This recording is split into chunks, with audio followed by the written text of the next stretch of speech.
welcome to Turn the Page, the official podcast of the Syosset Public Library.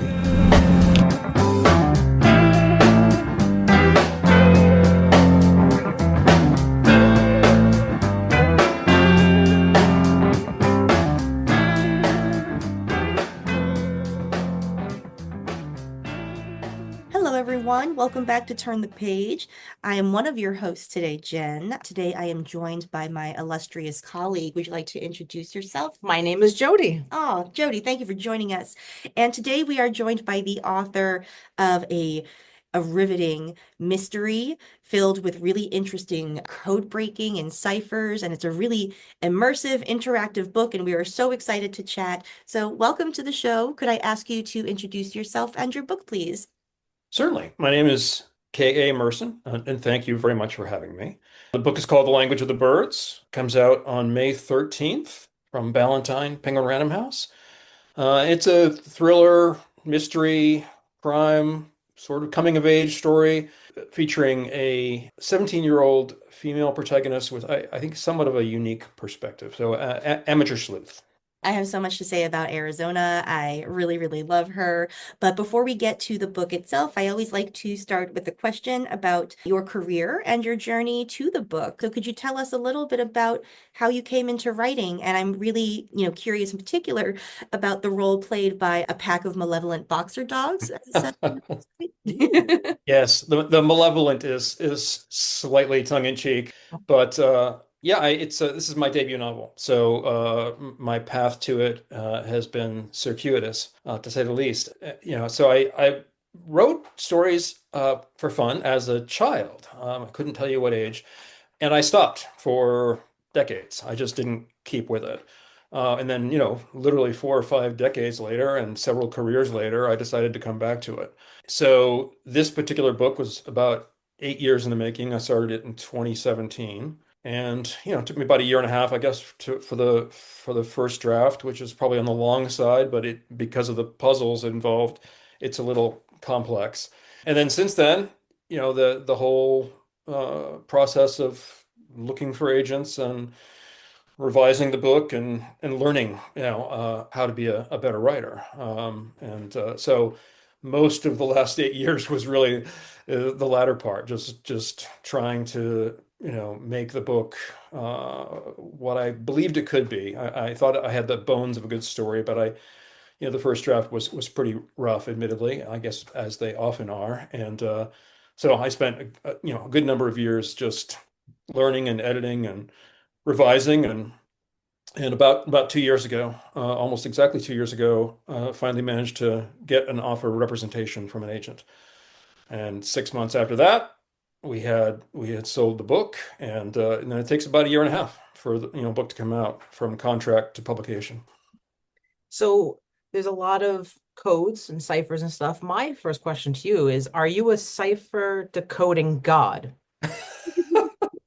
Definitely not. No. One of the references in the book is a Sherlock Holmes reference, The Adventure of the Dancing Men, if I recall correctly, and that is actually a story that resonated with me when I was a kid. I loved Sherlock Holmes when I was a kid, and I think read everything. And so, there was, as a young nerd, I had a certain interest in codes. I said, I think, but it wasn't something that I followed. Again, I didn't stick with it. So the inspiration for the puzzles was just other puzzle books that I enjoyed. But I really wanted to kind of make the puzzles a little more challenging. And I perhaps may have succeeded a little too much. They're a little over the top, admittedly. But I think one of the things that I found frustrating in other puzzle books is that the puzzles didn't seem all that impressive. And I really wanted to stress that Arizona, my protagonist, was pretty brilliant. So in order for her to come across as pretty brilliant, I think I had to, ramp up the difficulty of the puzzles quite a bit. Definitely. When I was reading the parts with Arizona just trying to focus on things, I'm like, is that how you do it? And I'm taking notes on how to do other, because I'm bad at like cryptograms and all that. And I'm looking at it and I'm like, is it? And I tried it once on something and I failed still. But I was like, okay, it's a different approach for me. Like, all right, this is what I got. There are probably numerous ways to Yeah. solve puzzles, but yeah, I just tried to solve them in the way that made sense to me. Of course, in creating the puzzles, I just started with the solution and kind of worked backwards to get to the puzzle itself. And then once I'd done that process, it was really just reversing it for her to solve it. And hopefully in most cases, we made my editor and I made that puzzle solving process relatively straightforward to follow. Yeah, I do have a question about that because like it does seem like hidden in the pages of the book there is this like little how-to of like approaching ciphers and different strategies. And the puzzles get harder as you go, which is part of the plot too, but also like how you learn something. So I'd love to know like how you do go about balancing like the narrative of the puzzles as it were and like the narrative of the characters and their journey, if that makes sense. Yeah, it does make sense, and it is something I struggled with because if once I decided that the puzzles needed to be complex enough to, I guess, to demonstrate her brilliance again, they really had to be worked into the narrative, but because again they're difficult, I felt the need to really kind of walk the reader through it. It's been a kind of a circular journey. I think in the first draft I tried to walk the reader through it quite a bit. And in subsequent drafts, I pulled away from that. And then my editor at Ballantine really wanted me to put, you know, in all the steps again. He felt like, that the audience for this book would really be interested in following every single step and didn't want anything missing. So I think it was the right decision, but it was definitely a circular route to get there. Interesting. Yeah, I liked being on a fly on the wall as it was happening, and I was like, "Oh, okay, I can learn from this, but I don't have to solve this book, so this book won't stop for me. I can keep going and enjoying." So, yes, thank you. Well, thank you. I'm glad it works. I have a cousin who read it and just skipped all the cipher stuff, and she said it didn't detract from the story. So I was glad to hear that. So hey, and I didn't get back to you on the malevolent boxers. So there are some things in the book that come directly out of my life, and my wife and I really do have an Airstream trailer, and we really have had numerous boxer dogs. So part of I just try to put as much of my own experience, write what you know, right, is what they say. So I try to put as much of my own life into the story as possible, and that includes a lot of the places that Arizona goes. Although I have not done an incursion on a Navy-controlled island Oh, soon, recently. soon. Yeah. It's early still in the year. Bucket list, yeah. Yeah. It Well, was I'm it was I'm nice. getting I'm Oh, getting up there in years, so I yeah. think my time for that may have passed. It was nice to have Mojo in the story too. He was a good boy. I love Thank Mojo. you. Yeah. Thank you. He's we've had several boxers. Mojo has some attributes that are kind of typical for boxers, or some of them are just typical for all dogs. The whole nesting thing. For example, when he's nesting on the cushions in the Airstream. But there are a couple behaviors that are very specific to a one boxer we had. Those two behaviors are Mojo's love for the cardboard tubes at the center of toilet paper rolls. Yes. That actually is a real thing, from one dog we had. And that same dog had Mojo's kind of loping kangaroo style run. His name was Marshall, and he is sadly no longer with us. So, but we had a few other boxers, and they're kind of the clowns of the dog world. So Okay. it seemed a good fit. I'm happy Yeah. about it. Yeah. And Thank good you. dog for Arizona too. A really good sort of companion for her, and a counterbalance to some of her traits. They have a really loving relationship that I really enjoyed reading about. I'd love if we could talk a little bit more about Arizona, about shaping her, because you spend so much time in her head, both like solving these puzzles and on her sort of emotional journey of the coming of age aspects of the story. Yeah, so could you talk about shaping her as a character and yeah, mastering that really unique perspective she has. I don't know about mastering, but yeah, happy to talk about Arizona. At the end of the first draft, or when I had the first draft, she was more your typical teenager. She was 17. She's always been 17. Considered making her a little older, a little younger. and her age really just actually came out of the need for her to be young enough that she's dependent on her parents, but old enough to be able to drive. So Yeah. it's a narrow window. But I decided after that first draft that she wasn't unique enough. And she also, I didn't think I had a very effective or thoughtful character arc in the first draft. So I was looking for ways to make her, I mean, she was brilliant, of course, because she had solved the puzzles, but she wasn't otherwise, she was just kind of a snarky 17-year-old girl. And so it was actually my wife who suggested making Arizona neurodiverse. And so I pursued that, and I thought it was a really good fit with a number of her attributes already, the whole puzzling cipher thing, but also some of her social anxiety. And so it became, that became one of the things that really defines her. Although I don't in the book ever use the word, neuro divergent or neurodiverse or Asperger's or autism or any of those words. I tried to, just show her traits and her thought processes, and I wanted to let the reader, make their own judgment as to, what's behind those. Yeah. So does that answer your question, or you have a follow-up? No, that does answer my question. I enjoyed spending time with her and like watch her sort of grow out of her shell to meet both the world and to develop some like new relationships, because there are supporting characters who are all really great too. Lily is wonderful. Could you talk about Lily a little bit? I guess I do have a follow-up. Yeah. Well, it's kind of the nature of an interview, I guess. Yeah. Yes. Thank you. Lily is an important character, and she was originally not in the book. Originally, I really wanted it to be kind of truly solo journey. So Mojo was there, but she can't really talk to Mojo, or he can't talk back anyway.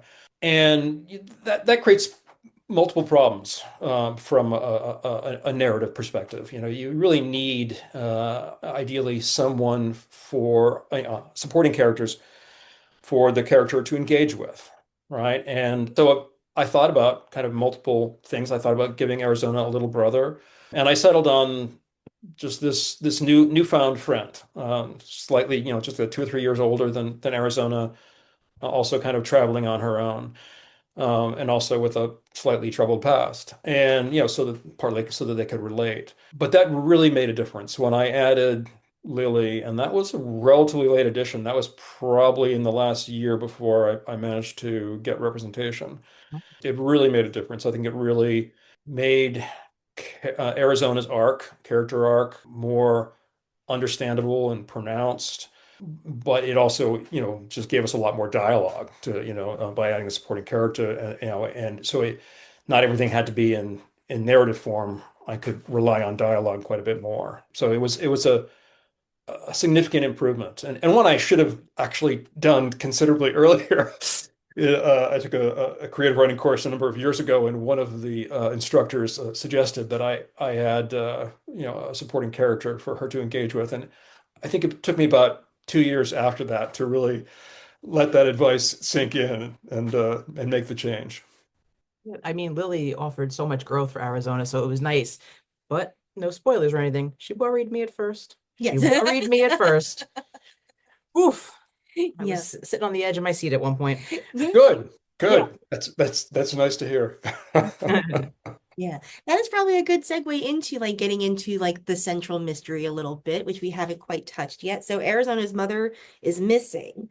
It is sort of there's a lot to talk around because there are a lot of really interesting twists and turns. So to whatever extent you are comfortable answering, could you talk about your, let's say, some of the research that you did in order to shape the mystery as it appears on the page, and how that all gets integrated into like a mystery narrative? Like how do you also use all that sort of research and thinking and planning and plotting and then turn it into the final project? Great questions.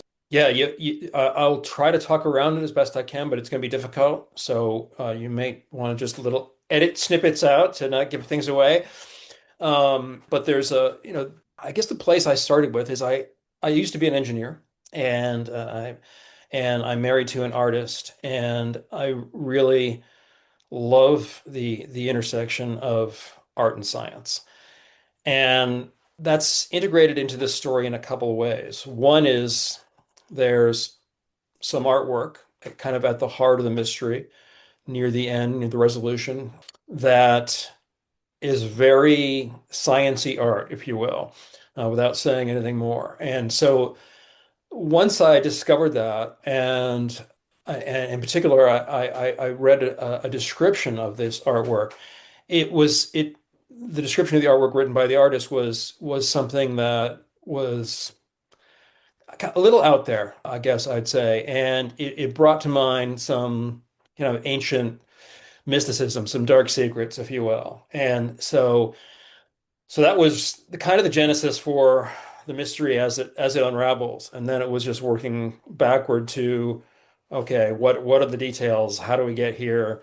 But that was ultimately is kind of the nexus of art and science. I think that really captured my intrigue and of this particular, you know, public art placement in particular.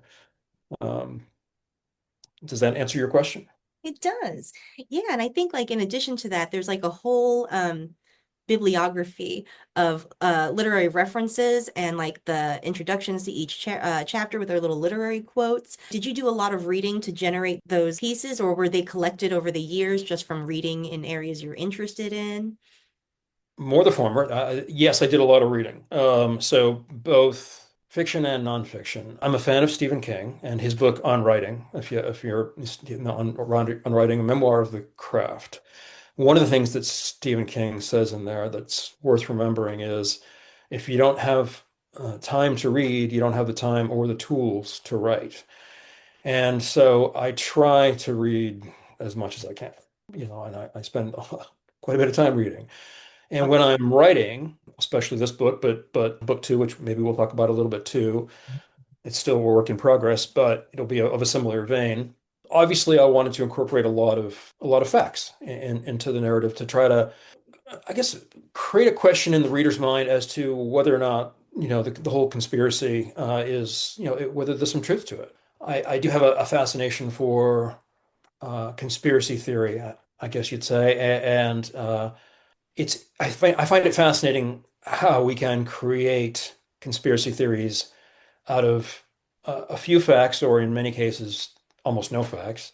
And so one of the goals in writing the book was to try to tie together a bunch of disparate facts that are indeed facts, but tie them together into, a conspiracy that I created from scratch.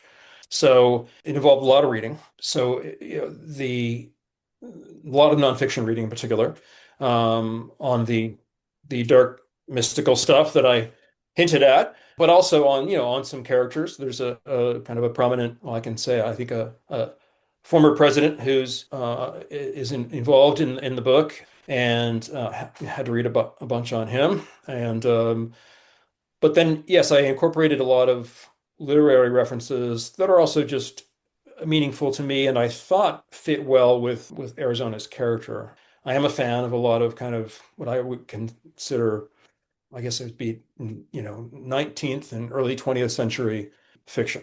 So quasi-contemporary, and all the authors that I mentioned in the book, I can mention them without really any spoilers. So Arthur Conan Doyle is in there, Jules Verne, H.G. Wells, Rudyard Kipling, Robert Louis Stevenson, and I loved all those authors as a kid when I was growing up. And I thought, in particular, because Arizona is a little awkward with people, that she might particularly relate to kind of the formal and fastidious language that a lot of those books were written in. So that was one of the reasons that I pulled those in too. But yes, it turns out she really had to know a lot about books, or at least have a lot of books in her iPad library, so that she could search them for clues. Yeah, that was nifty. That's all Yeah. nifty is the word for that. Yeah. That Thank she you. that Thank she had you. to do all that stuff there. Yeah. Thanks. I appreciate that, Yeah. and I approve of your nifty label. Yes. You got to bring that back. Yeah, 100%. Yeah. Yeah.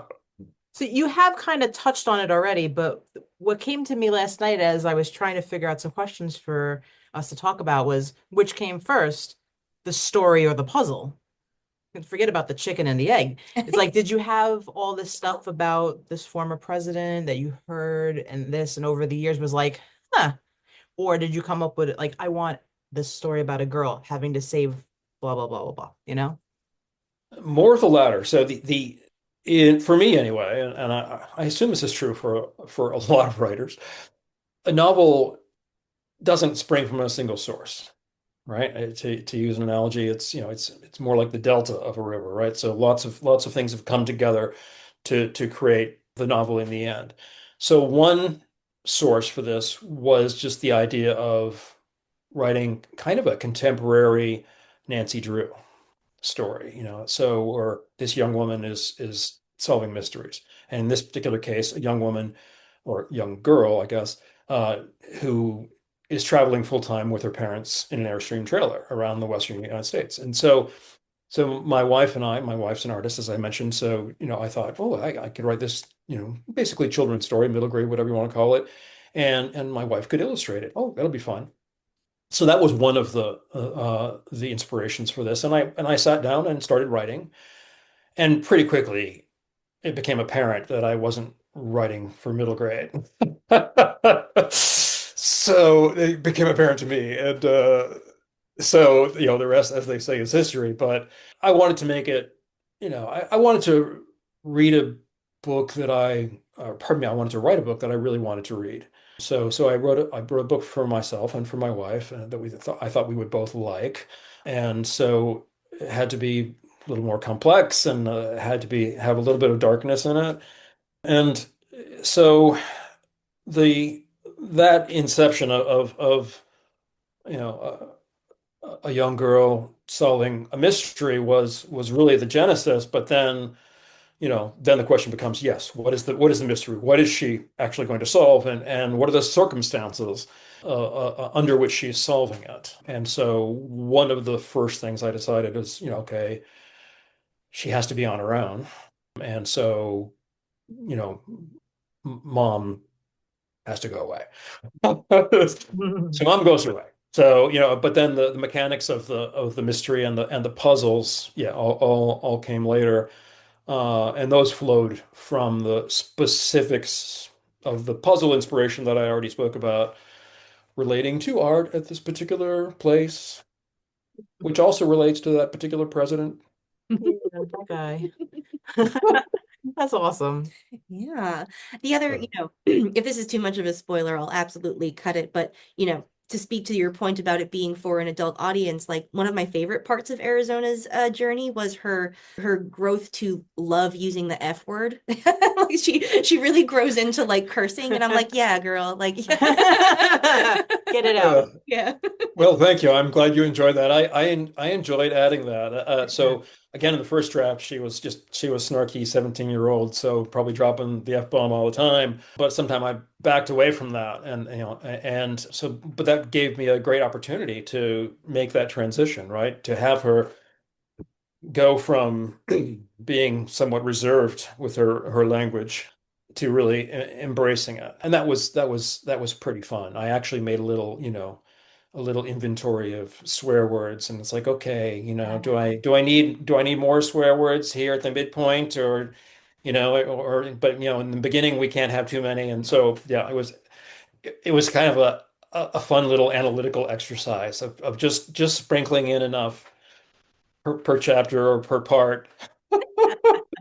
Well, in New York, that it's an art. It's an Yeah. art form. Yeah. So we appreciate it here as connoisseurs. So Thanks. I grew up in New England. I think it's kind of the Perfect. All right.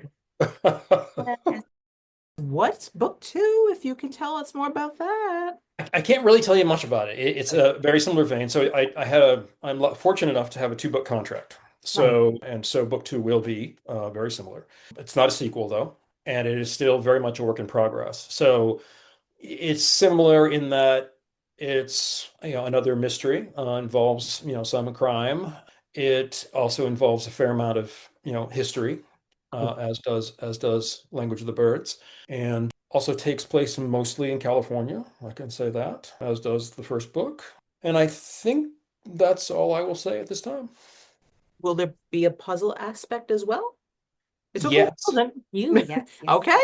Yes, there will. It probably won't be quite as complex, I think, the puzzles, but it is still a work in progress, and so I honestly don't know. It could be almost as complex, or it could be considerably simpler. My first thought was to make it just a little bit simpler, because just honestly, from a logistical, and editing perspective, Yeah. the puzzles made the book harder to write, harder to edit, and probably harder to publish. So, pulling back on those just at least a little made sense. But see what direction it takes. It won't be out until 2026, probably late 2026 at the earliest. Looking forward to it. And it's good. I think that if it's a little less complex, it's, Arizona's taking a break. She's living her life now. So this new character might not be as good as Arizona's abilities. So Not everyone can be that much of a brainiac, right? So I'm looking forward to the end of next year now. Yeah, me too. Thank you so much for joining us. This has been really great. Oh, my pleasure. Yeah. Thanks for having me. You're very welcome. Okay, listeners, please check out The Language of Birds. By the time that you hear this, it will be out in the world. So head to your favorite bookstore or library or website, wherever you like to go for your books. All right. Thank you for joining us, everybody. It is time to close this chapter. It's time to close this chapter of Turn the Page. Join us for the next episode.